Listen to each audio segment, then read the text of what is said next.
Hi అండి, అందరూ ఎలా ఉన్నారు? ఈరోజు నేను మెంతులు పప్పు చెప్తున్నానండి.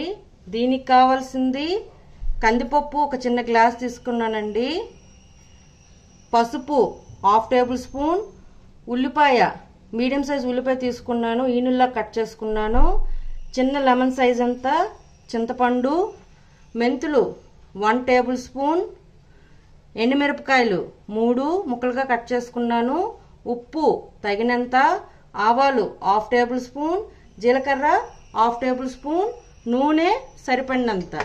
ఇప్పుడు ఒక కుక్కర్ తీసుకుందామండి. కుక్కర్ వెలిగించుకొని గ్యాస్ వెలిగించుకొని కుక్కర్లో 3 table spoon oil వేద్దామండి.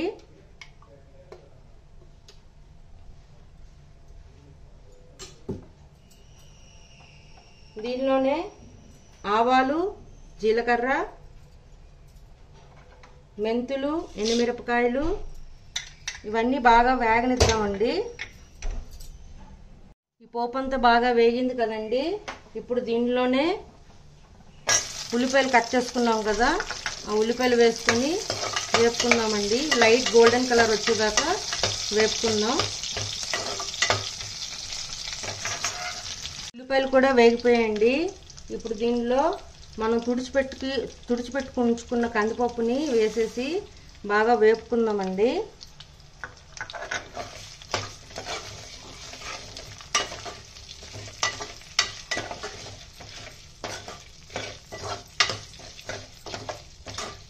Light golden colour వచ్చేదాకా కందిపప్పుని వేపుకుందామండి. దీనిలోనే పసుపు కూడా వేసుకుందాం.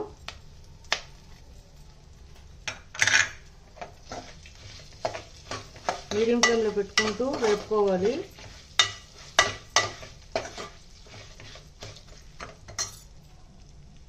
కందిపప్పు కూడా బాగా వేగిందండి. ఇప్పుడు దీనిలో 2 గ్లాసులు వాటర్ పోసుకుందాం.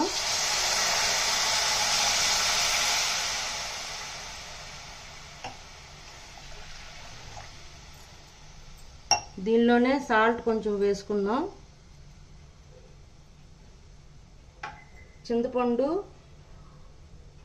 ఒక 2 రెమ్మల్లాగా వేసుకుందామండి.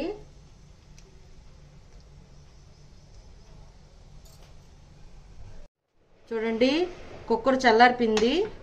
మూత తీసేసి చూద్దామండి.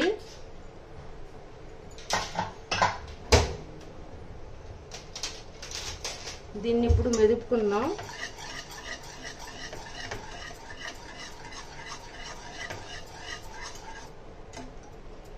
ఎవరు థిక్నెస్ తగ్గట్టు వాళ్ళు ఉంచుకోవాలండి పప్పుని. అంతేనండి, మెంతుల పప్పు రెడీ అండి.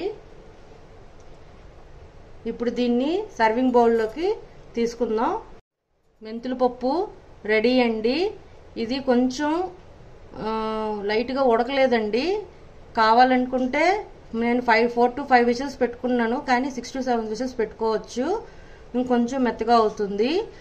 అంతేనండి, మెంతుల పప్పు రెడీ. మీకు నచ్చినట్లయితే like, share and subscribe it. Bye.